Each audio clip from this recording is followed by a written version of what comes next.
नमस्कार, आप देख रहे हैं कशिश न्यूज और आपके साथ मैं हूं दीपक शर्मा। विपक्ष की भूमिका सत्ता पर सवाल उठाने और जनता के मुद्दों को मजबूती से उठाने की रही है। ऐसे में नेता प्रतिपक्ष तेजस्वी यादव की विधानसभा में मौजूदगी और सड़क पर उनके आंदोलनों को लेकर सवाल उठना स्वाभाविक है। मॉनसून सत्र के दौरान सदन से उनकी गैर मौजूदगी राजनीतिक बहस का विषय बनी, जबकि दूसरी ओर वे सरकार के खिलाफ सड़क पर आंदोलन और लोक भवन मार्च का नेतृत्व करने को तैयार हैं। लोकतंत्र में सड़क का आंदोलन विपक्ष का महत्वपूर्ण हथियार है, लेकिन विपक्ष की गंभीरता केवल नारों और प्रदर्शनों से नहीं, बल्कि सदन के भीतर उसकी सक्रियता से भी तय होती है। और विधानसभा वो मंच है जहां जनता से जुड़े सवालों पर सरकार को सीधे जवाब देना पड़ता है। नीतियों पर बहस होती है और सरकार की जवाबदेही तय की जाती है। इसलिए अगर नेता प्रतिपक्ष सदन से अनुपस्थित रहते हैं और बाद में सड़क पर सरकार को घेरते हैं, तो राजनीतिक विरोधियों के साथ साथ आम जनता के मन में भी ये सवाल उठना स्वाभाविक है कि विपक्ष की प्राथमिकता वास्तव में जनहित है या राजनीतिक प्रदर्शन। वैसे तो सड़क पर आंदोलन भी जनता की आवाज को मजबूती देने का लोकतांत्रिक माध्यम ही है। इसलिए असली सवाल ये कि क्या सड़क और सदन दोनों मोर्चों पर विपक्ष समान गंभीरता और निरंतरता दिखा रहा है। जनहित के प्रति उसकी प्रतिबद्धता को परखे जाने की ये भी एक कसौटी बनती है।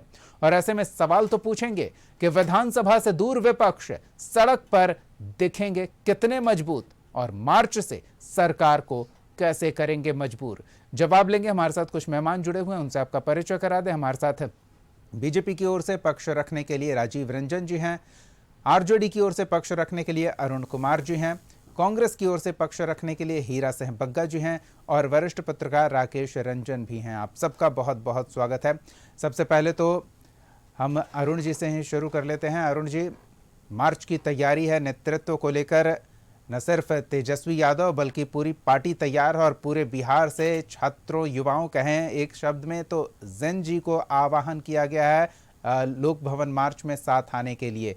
लेकिन सिर्फ सड़क पर मौजूदगी और सदन में गैर मौजूदगी, ऐसे में विपक्ष कितना गंभीर दिखेगा जनता के बीच? नहीं दीपक जी, वैसा नहीं है। और विपक्ष सदन के अंदर भी जो जनता के मूल सवाल हैं, छात्र नौजवानों के जो मूल सवाल है, उन सवालों को रखने का काम किया है। चाहे विधानसभा की अंदर की बात कर लें, चाहे लोकसभा के अंदर की बात कर लें। आप तो गवाह हैं, आपने तो डिबेट भी किया है इन सवालों पर। विधानसभा के अंदर भी आपने देखा कि विपक्षी दलों के विधायकों ने मजबूती से पेपर लीक के सवालों को रखने का काम किया, बेरोजगारी के सवालों को रखने का काम किया, महंगाई के सवालों को रखने का काम किया, लॉ एंड ऑर्डर के सवाल को उठाने का काम किया। और वहीं लोकसभा के अंदर भी विपक्षी दलों के सांसदों ने लगातार आवाज बुलंद करने का काम किया और देश के गृह मंत्री और प्रधानमंत्री से मांग करने का काम किया।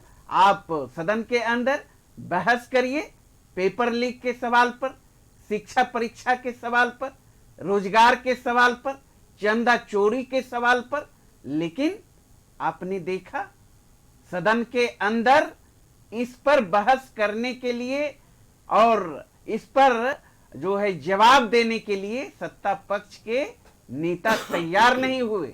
हम तो आज भी पूछना चाहते हैं गृह मंत्री से और बिहार के मुख्यमंत्री से कि आखिर जायज मांग को लेकर जब छात्र नौजवान लोकतांत्रिक तरीके से सड़क पर उतरा, शिक्षा के सवाल पर, परीक्षा के सवाल पर, पेपर लीक के सवाल पर, बेरोजगारी के सवाल पर, उनके सवालों को नजरअंदाज करते हुए आपने AK-47 की गोलियां चलाने का काम किया, गोलियों की बौछार करने का काम किया, लाठियां चलाने का काम किया।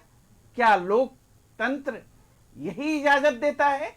तो सवाल तो बनता है, बिहार के मुख्यमंत्री को जवाब देना पड़ेगा।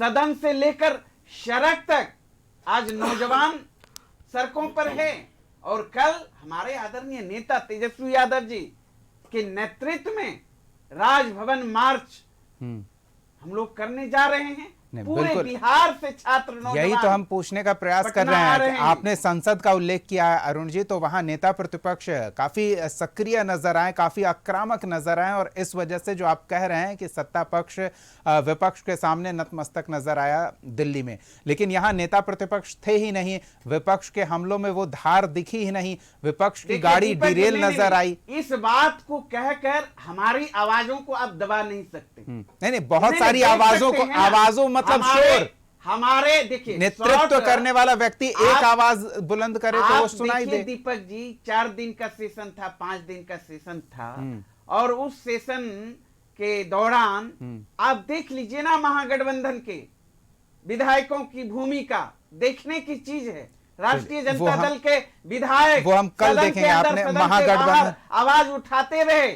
हमारे आदरणीय नेता तेजस्वी यादव जी के मार्गदर्शन अनुसार हमारे जो मुद्दे थे, छात्र नौजवानों के जो सवाल थे, मार्गदर्शन अनुसार, चलिए ये लेकिन ब्लूटूथ बिहार और वाईफाई सरकार ने से जवाब नहीं देने का नहीं काम ठीक है, ब्लूटूथ से वाईफाई से विपक्ष का खेमा नियंत्रित हो रहा है या आपने दिशा निर्देश प्राप्त कर रहा है, ये दिलचस्प है। नेता की वर्चुअल मौजूदगी रही होगी, ये हम नहीं देख पाए, लेकिन उनके भौतिक मौजूदगी नहीं थी, ये पूरे बिहार ने देखा है। राजीव जी ये कह रहे हैं कि हमने तो सरकार को नतमस्तक किया है, झुकाया है, विपक्ष की आवाज़ों के सामने सत्ता पक्ष के चुप्पी जनता को खली है। देखिए, अव्वल तो दीपक जी, अरुण जी ने इतनी लंबी चौड़ी बातें कही, मुझे नहीं लगता है कि आपके प्रश्नों का उत्तर ये दे पाए, क्योंकि उत्तर है नहीं इनके पास। जब दिल्ली में आंदोलन हुआ और उसके बाद मांगे मानी गई, माननीय शिक्षा मंत्री जी का इस्तीफा भी हुआ, बच्चों की मांग पे विचार भी किया गया और माना भी गया, बावजूद इसके ये अकबकाहट क्यों है?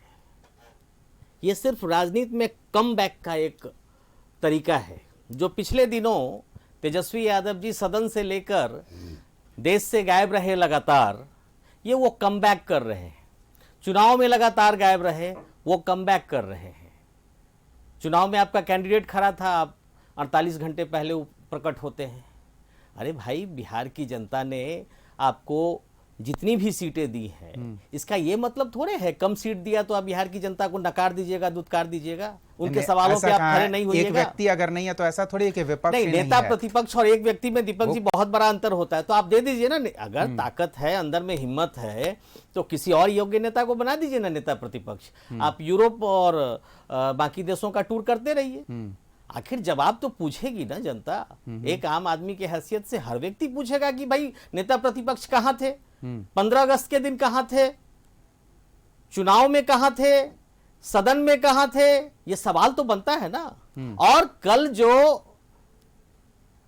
प्रोपगंडा किया जा रहा है, छात्र अपने हित की लड़ाई लड़ रहे हैं और उसको जो हवा देने का काम किया जा रहा है तेजस्वी यादव के द्वारा, ये सही नहीं है।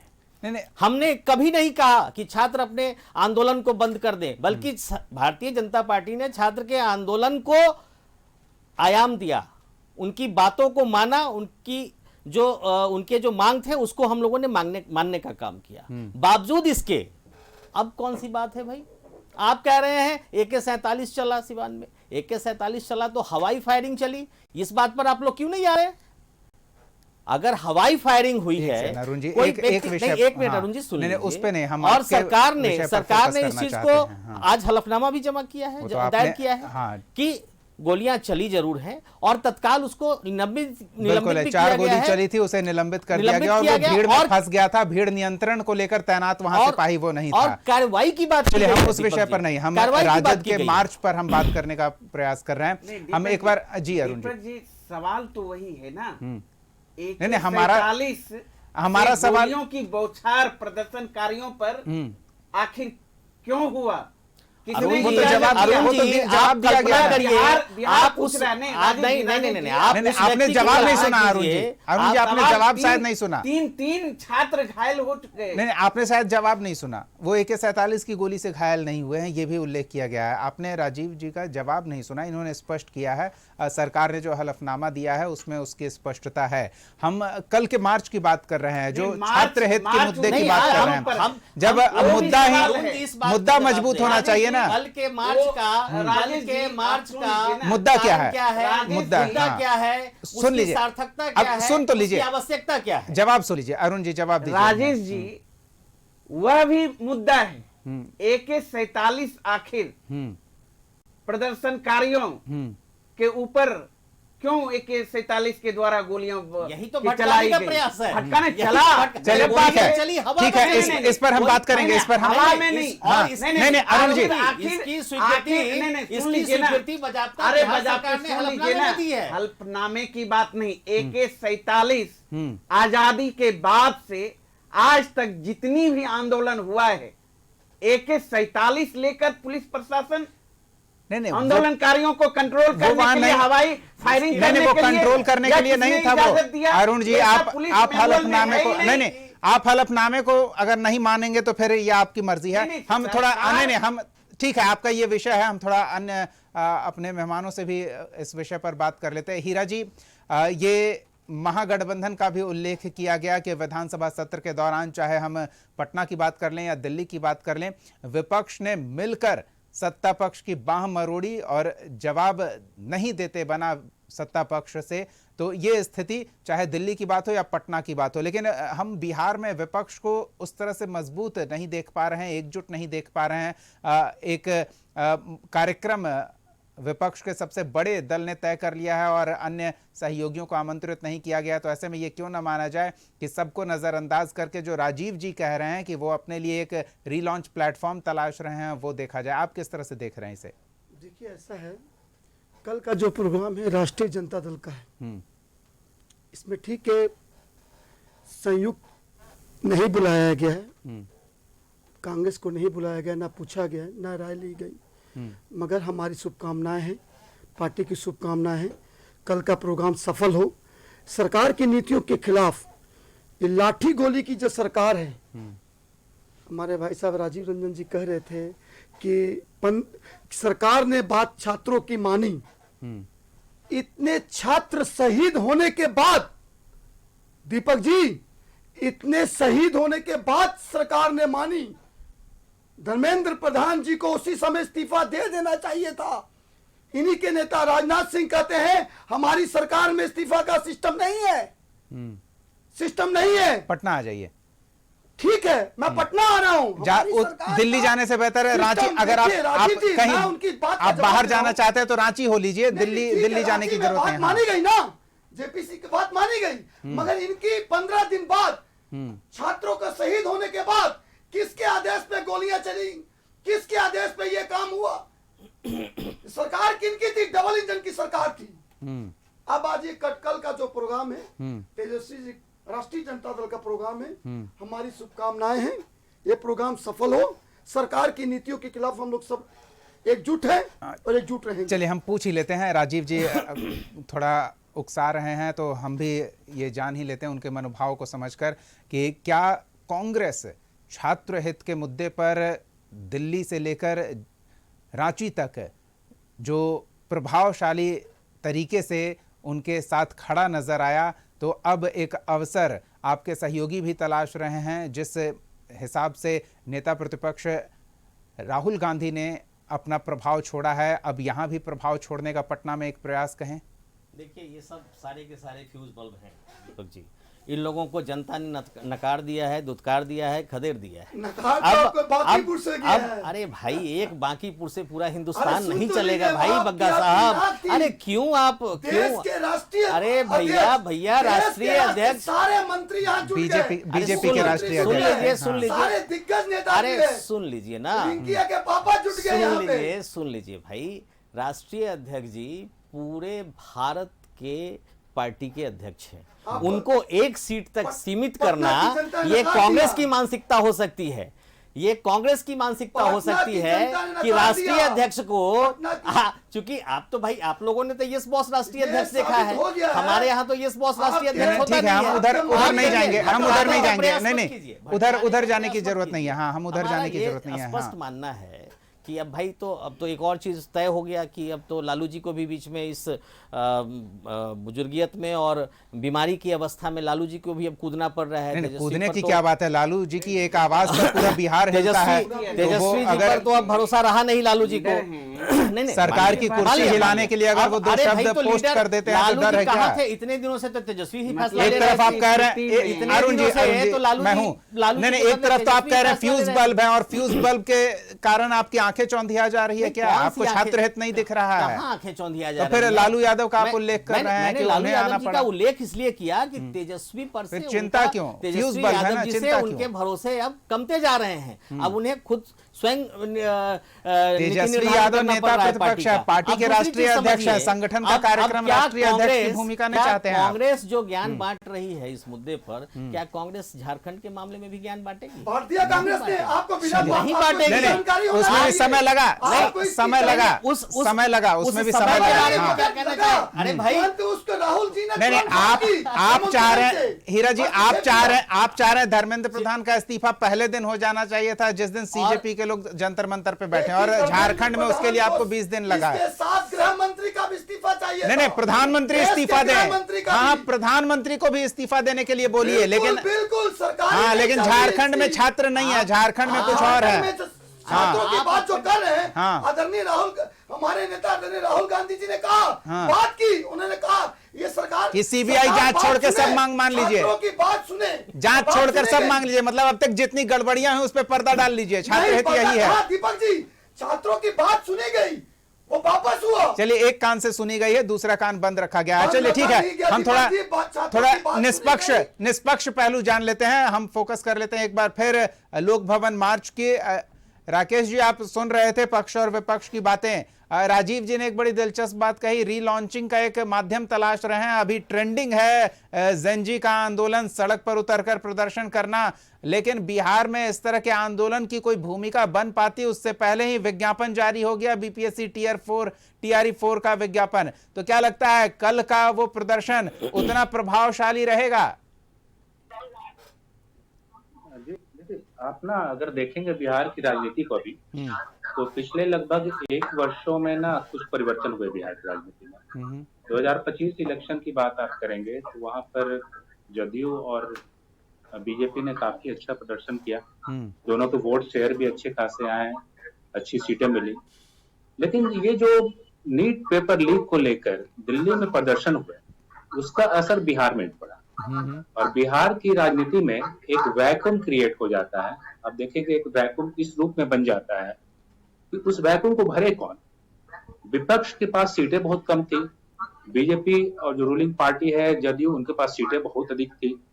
वैसे में इस वैक्यूम को भरने के लिए प्रशांत किशोर आए, और इसी समय चुनाव होता है बांकीपुर का, और उस चुनाव में आपने देखा कि आरजेडी की प्रत्याशी की जमानत जब्त हो जाती है। ये अपने आप में बड़ा एक इशारा करता है कि आप कैसे अपने वोट को लूज कर रहे हैं। 2000 में जब इलेक्शन हुए थे बिहार विधानसभा के, उसमें आरजेडी के वोट शेयर 28.3% थे, उन्हें 73 सीटें मिली थी। और जब 2025 में इलेक्शन होते हैं तो इनके वोट शेयर 23% रहते हैं। तो यहाँ पर वो आरजेडी 5% अपने वोट को लूज कर रही है इन 25 वर्षों में। दूसरी तरफ अगर बीजेपी के वोट शेयर की बात करें तो 2000 में 14.64% वोट शेयर था बीजेपी का, जो बढ़कर अब 20% नजर आता है। तो 6% का इजाफा होता है। जदयू जो 6.5% वोट शेयर पर थी, वो बढ़कर 19% पर पहुंच जाती है। तो आरजेडी के वोट शेयर तो घट रहे हैं, बढ़े कहाँ हैं? नए वोट कहाँ ऐड हो पा रहे हैं? लालू जी के जमाने में जितने वोट शेयर थे, अब तो वोट घटने लगे। तो ये लोक भवन मार्च से सड़क पर मौजूदगी से वो वोट शेयर जेंजी के माध्यम से जोड़ने का प्रयास है, ये आप कह रहे हैं राकेश जी? जी, मैं उस पर भी आता हूँ। आप देखेंगे कि बिहार में जो 7.5 करोड़ वोटर हैं, उसमें लगभग एक मोटे रूप में आंकड़े के तौर पर हम लोग देखते हैं कि 20% के आसपास जेनजी वोटर होंगे, लगभग 20% के आसपास। और ये जो बांकीपुर का जो इलेक्शन हुआ था, उसमें जेनजी ने 37% जेनजी ने वोट कास्ट किया, एक अनुमान के अनुसार। ये आंकड़ा पूरी तरह से इलेक्शन कमीशन ने जारी नहीं किया है, लेकिन जो अनुमान किया गया 35-36% जेनजी ने वोटर किया। और उसके बाद से जितनी भी राजनीतिक पार्टियां सबने अपनी सबक ले ली। अब आरजेडी के सामने 3 बड़े चुनौतियां होगी। एक तो विपक्ष में भी संघर्ष इनको करना पड़ रहा है, कांग्रेस और इनकी बहुत अच्छी ट्यूनिंग नहीं बन पा रही है। तो वो दूसरा कि ये जो विपक्ष का स्पेस है, इसको प्रशांत किशोर बहुत तेजी से कैप्चर करते चले जा रहे हैं। लोग कह सकते हैं कि प्रशांत किशोर तो बिल्कुल नहीं, उनकी पार्टी नहीं है, लेकिन प्रशांत किशोर साउथ में जैसे विजय का उभार होता है, उस रूप में अपने अपने ऑरा को, अपने पर्सनालिटी को, अपने वोट बैंक को वो बढ़ाते चले जा रहे हैं जी। तो वैसे में आरजेडी के पास कोई चारा नहीं था, उसे उन मुद्दों को उठाना होगा जो जेन जी को आकर्षित करता है। वो मुद्दे कौन हो सकते हैं? शिक्षा के मुद्दे हो सकते हैं, वो रोजगार के मुद्दे हो सकते हैं, परीक्षा व्यवस्था के मुद्दे हो सकते हैं। तो उनको लेकर आरजेडी को पहले से ही सामने आना चाहिए था जब जेन जी के आंदोलन चले, लेकिन फिर भी वो इस मुद्दे को लेकर आगे बढ़ रही है। बिल्कुल, तो आप कहीं के ना पास कहीं आएंगे अरुण जी। अपना जल्दी से राकेश जी एक चीज और समझा दीजिए। आपने 3 महत्वपूर्ण मुद्दे कहे हैं, एक शिक्षा, दूसरा रोजगार और तीसरी परीक्षा। लेकिन इन तीनों मुद्दों पर अगर हम बिहार के तौर पर फोकस करें, बिहार सरकार का फोकस भी इन्हीं 3 विषयों पर है। परीक्षा पारदर्शी हो, बिना किसी गड़बड़ी के हो, रोजगार को लेकर विकल्प हैं, TRE-4 भी वो एक माध्यम है, और शिक्षा के लिए स्कूल खोले जा रहे हैं, डिग्री कॉलेज खोले जा रहे हैं, यूनिवर्सिटीज खोले जा रहे हैं। तो क्या इन तीनों मुद्दों पर विपक्ष प्रभावी तरीके से सरकार पर हमलावर नजर आएगा? नहीं, बिल्कुल विपक्ष को अगर बने रहना है बिहार की राजनीति में तो हमलावर तो नजर आना ही पड़ेगा उनको। आपने देखा होगा बीजेपी बहुत तेजी से सीखती है। अभी जो उनकी कार्यकारिणी की घोषणा हुई है उसमें बिहार से जो 3 लोग लिए गए हैं, शंभू जी लिए गए हैं, ऋतुराज सिन्हा लिए गए हैं, शिवेश राम जी लिए गए, तीनों के तीनों यंग है, युवा हैं।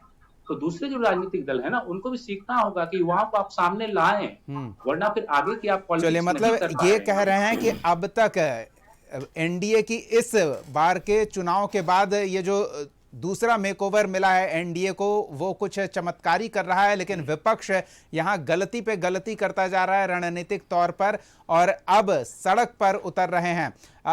क्या जगह गलत चुन लिया गया है? अरुण जी, आप एक रेस्ट्रिक्टेड एरिया में भीड़ जुटाने का प्रयास करेंगे, क्या इस बात का डर है कि अगर गांधी मैदान में हम युवाओं को बुलाते तो उतनी संख्या नहीं दिखती, रेस्ट्रिक्टेड एरिया के कारण एक बहाना होगा कि इतनी ही संख्या में लोग पहुंच सकते हैं और उन्हें भी जाने नहीं दिया जाएगा, ये एक अलग बहाना होगा? देखिए दीपक जी, जहाँ तक आपका जगह और भीड़ की बात है, सदन में भले हम संख्या बल में बहुत कम हैं, लेकिन सड़क पर आज भी हम सबसे मजबूत हैं। इस चीज को कोई इनकार नहीं कर सकता है। इस बात को आप भी भली भांति जानते हैं। राकेश जी ने एक सैंपल बताया ना, जमानत जब्त हो गया। सुन लीजिए ना, सुन लीजिए, बांकीपुर के उपचुनाव से अब पूरा आकलन आप नहीं कर सकते हैं। ये राजीव चले जाइए ना, 2 मिनट पहले राजीव जी यही बोल रहे थे, राजीव जी का अपना देखिए, राजीव जी का अपना, उनका यही सेम टू सेम वर्ड्स हैं। राजीव जी के भी बग्गा जी मानने को तैयार नहीं थे। सुन लीजिए ना, एक मिनट, बोलिए दीपक जी, मुद्दे की बात बहुत अच्छा लगा कि मुद्दे उठाने होंगे विपक्ष को। राकेश जी, शायद राकेश जी को भी याद होगा 2020 में बिहार की राजनीति में पहली बार तेजस्वी यादव जी ने मुद्दे की राजनीति शुरू की। क्या किया? नौकरी की बात की। 10 लाख नौकरी हम देने का काम करेंगे। क्या मुद्दा था? पढ़ाई लिखाई, दवाई, कमाई, सिंचाई, सुनवाई और कार्रवाई की बात की। उस समय प्रशांत किशोर का राजनीतिक रूप से जन्म भी नहीं हुआ था, उन्होंने गठन नहीं किया था, आपने देखा होगा। और लगातार हमारे आदरणीय नेता तेजस्वी जी मुद्दे की ही राजनीति करते हैं, जिसके कारण 2025 के बिहार विधानसभा चुनाव में भी बिहार की जनता का पहली पसंद तेजस्वी यादव जी थे। मुख्यमंत्री के रूप में पहली पसंद तेजस्वी यादव जी थे। बिल्कुल, लेकिन जनता मुख्यमंत्री नहीं, जनता ने नहीं, लेकिन मुद्दे आपके हाथ से सुन लीजिए ना, मुद्दे आपके हाथ से स्लिप कर गए। आपको जानकारी होगा, विजन लेस ये सरकार, जो विजन किसका था? तेजस्वी जी का ना। 200 यूनिट बिजली फ्री देंगे, सामाजिक सुरक्षा पेंशन योजना को बढ़ाएंगे। तेजस्वी से ज्यादा पॉपुलर पीके हो रहे हैं। आपने देखा, इस बात की चिंता है। आप सुन लीजिए ना, चुराने का काम किया और चुनाव आचार संहिता लागू था, 41,000 करोड़ बांटकर वोट लेने का काम किया। 10-10 हजार रुपया महिला के खाते में देकर वोट लेने का काम किया। नेशनल मैनेजमेंट और चुनाव आयोग के बल पर चुनाव जीतने का काम किया। और जहां तक हमारे अभी वरिष्ठ पत्रकार बोल रहे थे वोट प्रतिशत की बात, तो जब अनुमानित से- बात वो कह रहे नहीं थे, नहीं, हाँ। अनुमानित मैं बता देता हूं सच्चाई भी। जब से आदरणीय तेजस्वी यादव जी राजनीति में आए हैं तब से अगर अध्ययन करेंगे, अब डिबेट के बाद भी जाके देख लीजिएगा, वोट प्रतिशत में वृद्धि ही हुआ है राष्ट्रीय जनता दल का, कमा नहीं है। और इस चुनाव में भी 25 के बिहार विधानसभा चुनाव में 2 करोड़ के आसपास वोट मिले। चलिए अरुण जी, आपने तेजस्वी कहा यादव जी आपके के नाम मुद्दे पर। आपके मुद्दे चुरा लिए गए हैं, नहीं, तो वो तो अब जाहिर आप भी आपके जानते पास हैं। मुद्दे बचे क्या? नहीं, जब नहीं, चोरी हो गए तो नहीं, बचे अब क्या? मान लिया जाए ये तो कॉपी किया गया, चोरी हो नहीं, गया, नहीं, हो गया ना, वो तो आप सरकार 1 करोड़ सत्ता पक्ष ने उन नहीं, मुद्दों को अब खत्म सवाल कर तो- दिया। सवाल तो मैं पूछ रहा हूं ना, 1 करोड़ सरकारी नौकरी और रोजगार देने की बात कही है 5 वर्ष वो तो में। प्रोसेस है ना, 5 साल का, वो नहीं, नहीं, प्रोसेस शुरू हो गया है। 8 महीना हो गया ना, 1 साल में 20 लाख नौकरी रोजगार होता है ना। चलिए, ठीक है। 6 माह में राजीव 10 लाख जी, का हिसाब आप दीजिए। एक तो आप आपने- 1,90,000 देने की बात महिलाओं को किया ठीक था, है, अरुण कितना जी, दिया ठीक है। बताइए। अरुण जी, प्रत्येक हम जिले में उद्योग धंधे जवाब ले स्थापित करने लेते हैं, की जल्दी बात जल्दी की थी आपने, कितना किया जवाब ले बताइए। लेते हैं, अरुण जी। चीनी मिल खोलने की बात की थी, आप बताइए कितना वो आपने भी खोला, कह रहे हैं कि बंद करी चीनी मिल। 3 महीने बहुत सारे इंतजार सवाल कीजिए, हैं। 3 महीने इंतजार कीजिए, वो मिल में चाय पीने नरेंद्र आप मोदी आ 8 रहे महीना का दे हैं। ठीक है, हम दीजिए ना, राजीव जी से, मैं दे राजीव जी, तो बहुत सारे सवाल हैं। एक तो आपने युवा विजनरी नेता तेजस्वी यादव ने जो मुद्दे उठाए थे उन मुद्दों को कॉपी कर लिया या चुरा लिया, अरुण जी ये कह रहे हैं। लेकिन फिर भी अभी ऐसे कई मसले हैं जिनको लेकर सड़क पर उतरने को मजबूर होना पड़ा है नेता प्रतिपक्ष को। सरकार उन समस्याओं के समाधान को लेकर भी गंभीर दिखेगी जिस मांग को लेकर नेता प्रतिपक्ष सड़क पर उतर रहे हैं। नहीं, देखिए पहले तो मैं अरुण भाई का कंसेप्ट क्लियर करूं कि इन्होंने कहा कि तेजस्वी जी पहली पसंद थे जनता की चुनाव से पहले। नहीं, वो उनका सर्वे था, मान लीजिए। नहीं, छोड़िए। इनका सर्वे था ना। मीडिया चला अरे रहा तो था। आप राष्ट्रीय, आप तो नहीं, नहीं, प्रधान, मीडिया अरे का भाई, था, अरे सारे भाई अरुण जी अब सुन ये लीजिए, जो नहीं, है, सुन लीजिए, मेरा सुन- नहीं, मैं अरे तो- सुन अरुण जी, लीजिए ना। अब सुन लीजिए, हाँ। अब जब आप ही का सर्वे था तो आप प्रधानमंत्री घोषित करिए अपने आप को। नहीं नहीं, बीती कहाँ बातों फंसे को हुए हैं बिसारिए, आप बीती बातें मुख्यमंत्री बिसारिए, अब बनने के कल की लिए? बात कर लीजिए, कल जो होने वाला है। और जो विजन की बात हो रही है जी, हाँ, उस पे थोड़ा सा। तेजस्वी यादव और लालू यादव एंड फैमिली की, विजन क्या है दीपक जी? विजन है मैं, पुत्र, पुत्री, कालांतर में साला, सरहद, कुमार, सारू, कालांतर नीतीश का कुमार, वो बात। और उसके बाद निशान, मैं कहता हूँ सम्राट क्या चौधरी। यादवों में अब बताइए, अब यादवों BJP में BJP अरुण यादव में- नहीं अरे है, नहीं, BJP अरुण में यादव राजीव जी नहीं रंजन है, थे। अरुण आया यादव एक जी नहीं नेता थे। को मुख्यमंत्री बना दिया, अब बताइए, आदरणीय लालू ठीक है, प्रसाद यादव भाई, जी अरुण जी, पार्टी अरुण वाला जी, एक जब सेकंड, कुछ अरुण मिलना जी, है, अरुण जी, बना दिया, जब अरुण कुछ जी, मिलना है थे ना, तो केडर नहीं, नहीं, था, अरुण जी, कुछ मिलना है एक तो सेकंड, अमिताभ एक यादव सेकंड। को मिलेगा, एक कुछ दर्जन मिलना है से तो अधिक मीसा भारती को मिलेगा, परिवारवादी कुछ मिलना है लोगों को तो मिनिस्टर सिंगापुर बना नहीं, नहीं, से इंपोर्ट करके चलिए वो लाइएगा। मिलने की कुछ बात हो गई। राष्ट्रीय जनता के अध्यक्ष मुद्दों को अगर लेकर थे, मजबूती से आप तेजस्वी बताइए, यादव आप आते भी हैं। बन सकते थे ना। विजन और नीति भ्रष्टाचार पर नवीन बात आप क्यों? करेंगे? क्यों? विजन और भ्रष्टाचार पर आप बात करेंगे? उनके पिताजी राजनीति आप में बात थे। करेंगे विजन और अरे भाई, भ्रष्टाचार चंदा पे? तो हाल में आप ही बात करेंगे? चुराया चलिए, ठीक है, आ रहे हैं बग्गा जी, आप ही के पास आ रहे हैं। अरे भाई, चंदा जिसका चुराया है। आकंठ जो डस्टबिन डूबा है घोटाला, भ्रष्टाचार चलिए, ठीक है, उजागर हुआ। राजीव जी, जो नहीं, नहीं, भ्रष्टाचार में ऐसे नहीं, ऐसे नहीं। उजागर वो हुआ। बात ठीक है अरुण जी, भ्रष्टाचार में- अरुण जी, हो गया। बग्गा जी, ऐसा नहीं लगता है कि अगर कांग्रेस को भी साथ ले लेते आपके सहयोगी तो थोड़ा और मुद्दों को प्रभावी और मजबूती से रख पाते, सरकार पर और मजबूत दबाव बना पाते, राहुल गांधी को ही इनवाइट कर लेते, कम से कम एक सोशल मीडिया उनका पोस्ट भी आ जाता तो और प्रभाव पड़ता। लेकिन ये तेजस्वी अकेले निकले हैं और कहावत है ना, अकेला चना क्या भाड़ फोड़ता है। क्या लगता है सरकार पर कोई प्रभाव डाल पाएंगे? देखिए, ऐसा है कि राष्ट्रीय जनता दल का प्रोग्राम है, हमारी शुभकामनाएं हैं। नहीं, साथ होता तो और क्या बढ़िया होता। महागठबंधन ध्वस्त हो चुका नहीं, है? नहीं, राजीव जी, नहीं, गठबंधन की बात अपनी- नहीं, वो पार्टी का सुन तो प्रोग्राम लीजिए। है। अलग अलग आप पहले कार्यक्रम अपने करने की चिराग स्वतंत्र पासवान, हैं। रामविलास इधर पासवान बात जी को, है। पार्टी को तो देख लीजिए। मिशन मैं मांझी एक से लक्ष्य सुन एक लीजिए, है। कितने राज खुलवाइएगा, आपकी पार्टी में कुछ नहीं चल रहा। नहीं, सवाल बग्गा जी, हिंदी पे तो बोलिए। बग्गा जी, छोटा सा पाँच- सवाल था, अगर सहयोग मांग लेते, साथ ले लेते तो और बेहतर होता ना। बिल्कुल होता है, ऐसा गठबंधन नहीं क्या इसीलिए तो होता है। बिल्कुल क्या होता है, तेजस्वी जी ने बिल्कुल गलती होता किया है या नहीं मगर किया? ये कांग्रेस देखिए, वाले बताएं। देखिए, एक हमारी- उंगली से बेहतर था मुट्ठी उठाते। तेजस्वी जी देखिए, ने ऐसा- कांग्रेस को अपमानित करने का देखिए, काम ऐसा किया है या ना, नहीं, ये बताएं। ऐसा है ना, अपमानित करने का काम भारतीय जनता पार्टी का है, पीठ पे छुरा घोंपने का काम। आप रमनीत सिंह बिट्टू को आपने राज्यसभा भी हटा दिया, आपने कांग्रेस से चले निकाला, कहाँ आप चले गए लोकसभा में नहीं छोड़ा, हीरा जी? आपने राष्ट्रीय पार्टी में नहीं दिया, हीरा जी, आपने लॉलीपॉप दबा राष्ट्रीय दिया। पार्टी को देखिए, आपने क्या किया? छोटे से क्षेत्रीय आपने दल ने चलिए, औकात चलिए। दिखा दी। आप ठीक है, भी ठीक है, ठीक है। भारतीय जनता दल के साथ रहना चाहते हैं, नहीं नहीं रहना नहीं चाहते नहीं हैं। देखिए आप देखिए देखिए हमारे दर्शक दीपक जी हाँ। बीजेपी लगातार कार्यक्रम नहीं, नहीं, कर रही है, अरुण जी- अकेले कर रही है, जदयू अरुण जी साथ सुनिए ना, नहीं ले रही है। अरुण जी एक सेकंड, बग्गा जी एक सेकंड, नहीं नहीं मेरी हंसी नहीं रुक रही मेरा है। भी तो संग- देखिए नहीं, मेरी संग- मेरी हंसी नहीं रुक रही है, मेरे हंसने का कारण नहीं नहीं मेरी हंसी का कारण जान लीजिए एक बार, मेरी हंसी का कारण जान लीजिए, मेरी हंसी नहीं रुक रही है। अभी अरुण जी 4 नाम गिना रहे हैं, कह रहे हैं आपने इनको क्यों दिया, ये इनके बेटे थे, इनको क्यों दिया, ये इनके बेटे थे। बग्गा जी कह रहे हैं आपने इनको क्यों नहीं दिया, इन्हें क्यों हटा दिया, उनको क्यों नहीं दिया। देखिए बीजेपी को लेकर सब चिंतित हैं, अपनी अपनी पार्टी को लेकर चिंतित नहीं है। मेरी बात तो इनकी बात सुने। अभी वरिष्ठ पत्रकार जी राकेश जी ने कहा कि 3 नौजवान ने युवा चेहरा को जगह दी गई है राष्ट्रीय पार्टी में। नहीं वो बिहार का उल्लेख कर रहे थे बिहार की कि उल्लेख, हाँ ठीक है। बीजेपी बिहार में युवाओं पर फोकस, हम जेंजी को लेकर बात कर रहे थे ना, तेजस्वी यादव की नजर उन पर है। देखिए दीपक जी, दीपक भाई, हाँ, दीपक जी, और देखिए, युवाओं दीपक युवाओं का भाई, शेयर पीके लेकर जा रहे हैं। दीपक भाई, अरुण जी पीके लेकर जा रहे हैं आपके युवाओं को। की बात करेंगे तो तेजस्वी यादव जी से सबसे युवा नेता कौन है इस नहीं देश में? नहीं युवा उम्र के हिसाब से नहीं देखिए, युवा वोटर को तेजस्वी आकर्षित अब नहीं कर पा रहे हैं। राकेश जी कह रहे हैं कि वो तो पीके आकर्षित करके ले गए। कांग्रेस पार्टी ने आवाज उठाई सदन में, इनके गृह मंत्री का चलिए। जवाब नहीं दे रहे। ठीक है, उत्तराखंड में रोका गया, वो प्रोग्राम चैलेंज के करके लिए। आए थे जवाब देने। राकेश जी जंजी की ही बात कर लेते हैं जल्दी से, छोटा सा संक्षेप है, कल का कार्यक्रम कितना प्रभावशाली रहेगा, या ये क्या वहां संख्या बल से पता चलेगा कि तेजस्वी के साथ कितने लोग पहुंचे हैं? अभी तो जगह बदल रहा है इनका, देखिए, मैं ना- करेंगे वही तय नहीं, नहीं वो कर जो पा मैंने रहे हैं ये संभावना जताई, रेस्ट्रिक्टेड एरिया है, वहां थोड़ा भीड़ आप नहीं जमा कर सकते हैं, ये एक चुनौती हो जाती है। राकेश जी ये सब समस्या हो रही होगी। जी, मैं ना 2-3 चीजों को मैं रखना चाहता हूँ। जल्दी हाँ जी, मैं बोलूँ ना। जी राकेश जी। हाँ जी, मैं 2-3 चीजों को रखना चाह रहा था। एक तो मैं ये कह रहा हूँ कि तेजस्वी जी पास एक अच्छा मौका है जो युवा केंद्रित विपक्षी नेता के रूप में स्थापित हो सकते हैं। दूसरा, उनको आक्रामक राजनीति करनी होगी, क्योंकि ये जो जेएनजी है ना, ये आक्रामक राजनीति की बात करता है।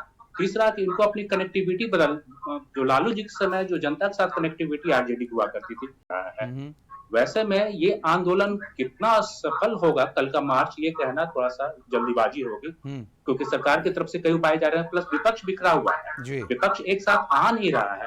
तेजस्वी जी की बड़ी चुनौती है कि अच्छे ढंग से कोऑर्डिनेट करके विपक्ष को एक साथ लाए तो आंदोलन ज्यादा सफल हो सकता है। बिल्कुल, अब अपना चेहरा चमकाएं या आंदोलन विपक्ष को सब साथ लेकर। संगठन माफी कभी चाहूंगा, अहंकार से माफी नहीं चाहूंगा, चलता है। नहीं हम कल इस बात पे करेंगे। आपको प्रभाव की बात कर लूं। हाँ। आप जहां तक सरकार जल्दी से। इतनी डरी और सहमी हुई है, हमारे आदरणीय नेता तेजस्वी अरे यादव तो जी डर से गर्दनी बाग गए नहीं गायब- थे। हाँ। उसके बाद टीआरई 4 का अधिसूचना जारी कर उससे दी। पहले- अरे उससे इतनी पहले। हिम्मत दीवान थी तो चुनाव में काहे गायब हो गया? उससे पहले आ गया। सदन चलिए ठीक है, गायब हो गया थे। समय का अभाव है। हिम्मत थी तो काहे गायब? नहीं अब समय नहीं है, माफी चाहूंगा, माफी चाहूंगा अरुण जी, माफी चाहूंगा।